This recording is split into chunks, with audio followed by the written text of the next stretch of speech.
almost there, the draft, and then it's the long desert to the season. It's so exciting. And, you know, in your mind, you're like, I think they're going to do this. I think they're going to do that. I think I would do this. I think I'm going to do that. And it keeps on changing. You get more information. Things change. And in a lot of ways, if you're really honest, you can understand how some of these GMs, they outthink themselves and they make these crazy picks.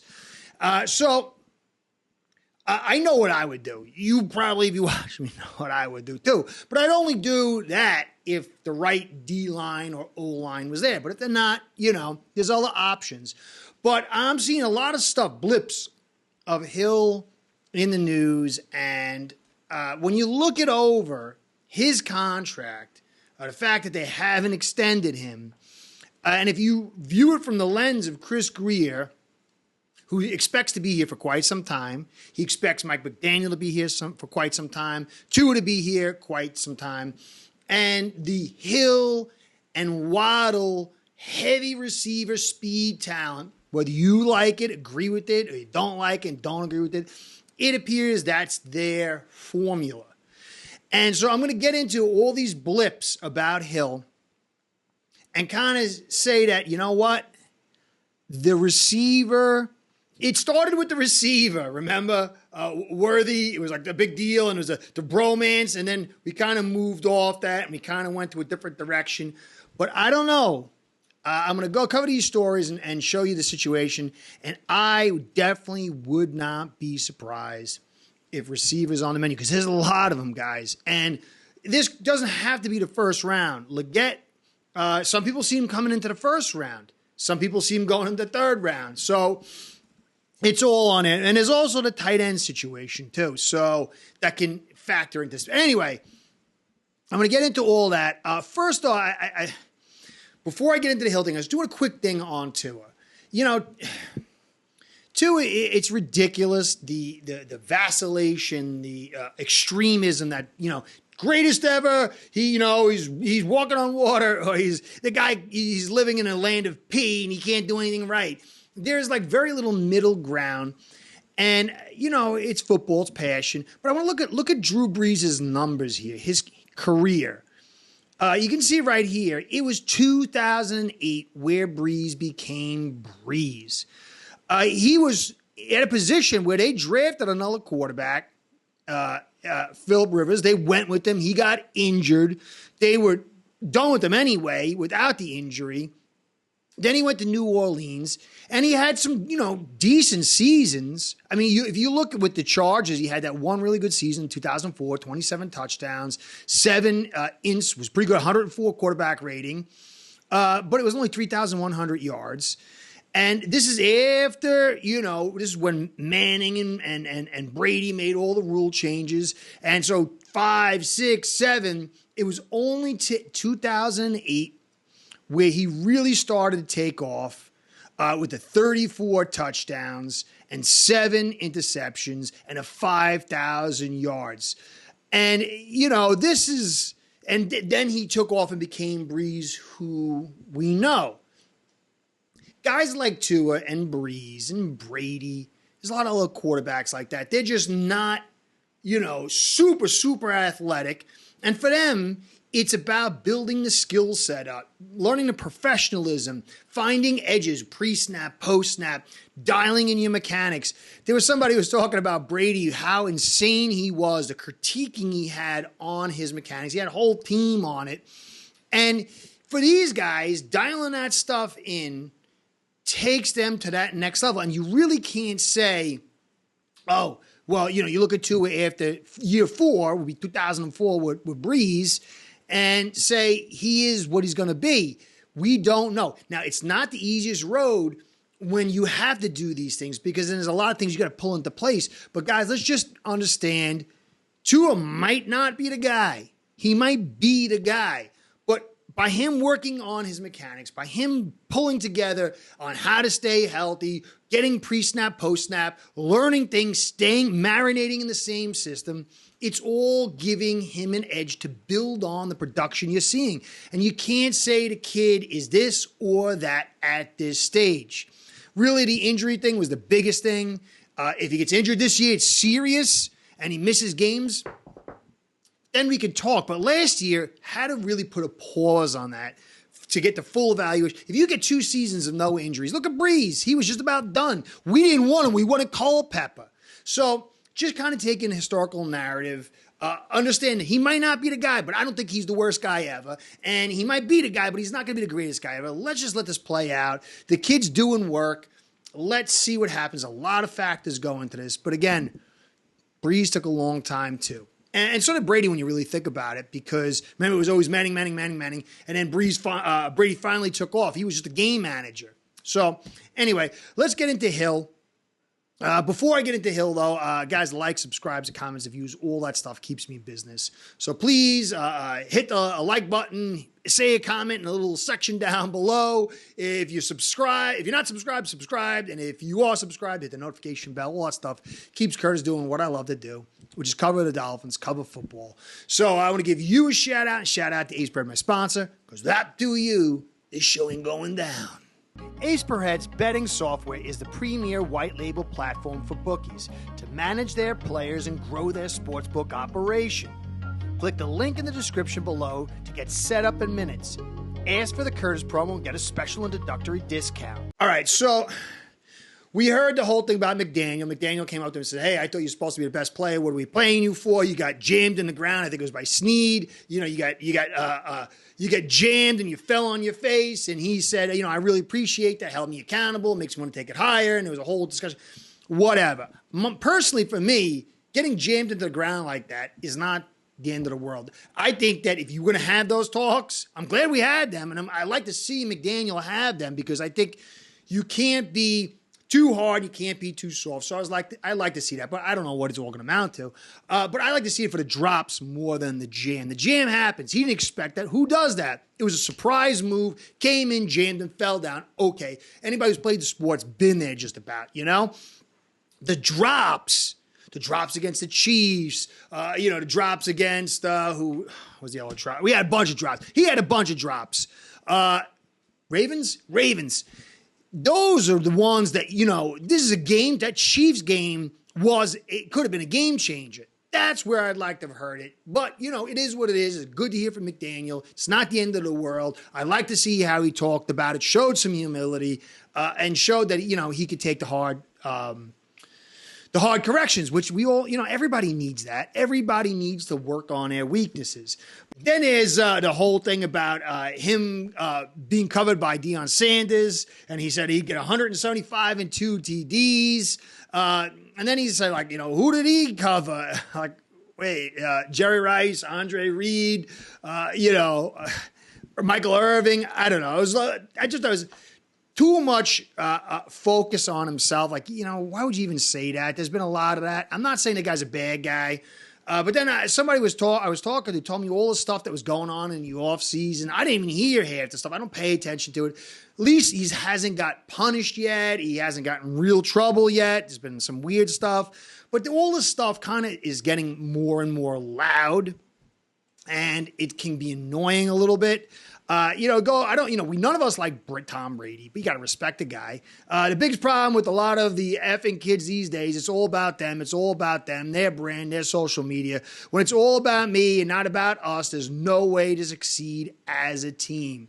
And I believe that. And I talk to people saying, you know what, you got to be this kind of coach, because these players are like this. I don't know. I think obviously you've got to move the meter a little bit. But I believe in this. I believe in football. I believe this is a person. I believe this is a husband, a wife, anything that you're involved in the team. This is so true. And to me, Hill, he hasn't done anything bad. The guy's pretty much been doing all he's asked. Huge component here. But I think he's got to tone down all this social media stuff. He had the big talk going into the KC game, and then he got the fumble return for a touchdown. That's another thing I would have talked to him about. Hey, we're paying you this money. You can't fumble the football. To me, I saw an article saying, this was a serious deal. They could have opened up a lot of money if they had restructured Hill's deal. They could have kept some of these guys. Maybe they could have kept Wilkins. Maybe they could have kept Hunt. But they chose not to.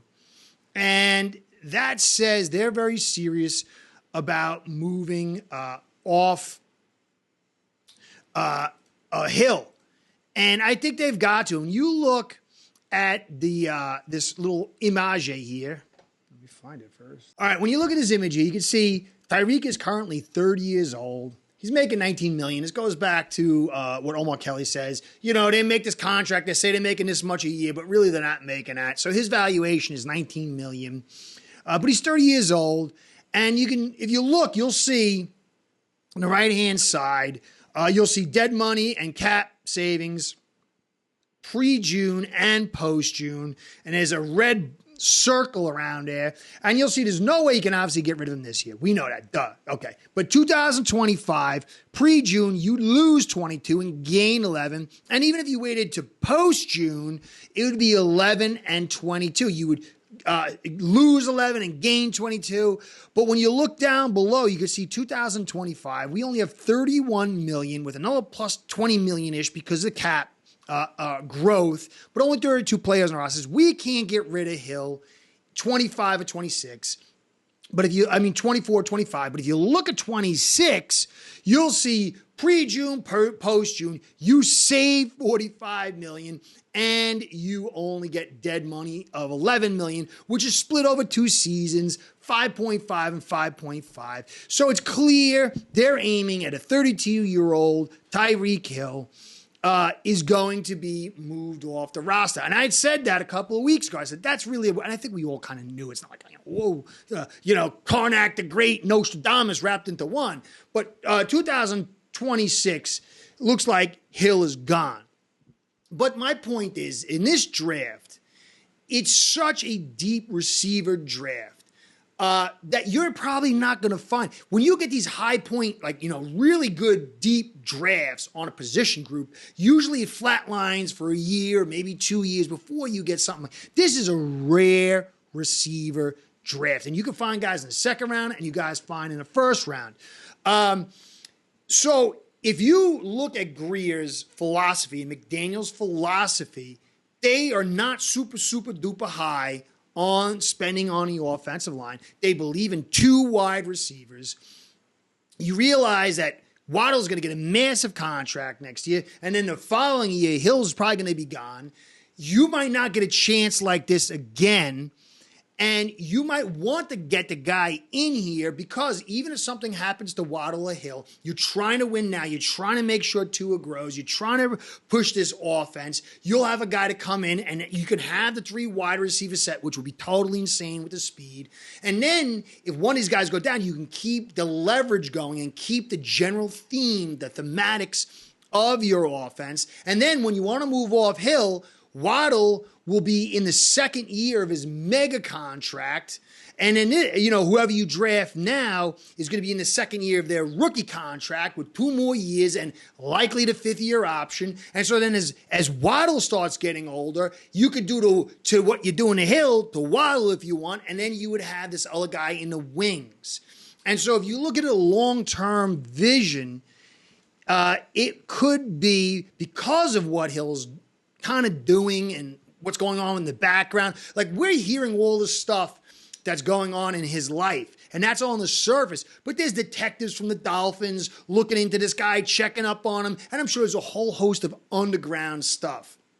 Given what this kid can do on the field, and at 32 years old, he's still going to be pretty much a stud. The fact that they're not extending him, I think they're getting to the end of their rope, and it could be that they're going to use either the first or second round pick on a receiver to position themselves to get off him, or even in 2025 when you reset yourself maybe for a mega push, a high talent point season. What if he gets in trouble? Then the whole system comes crumbling down.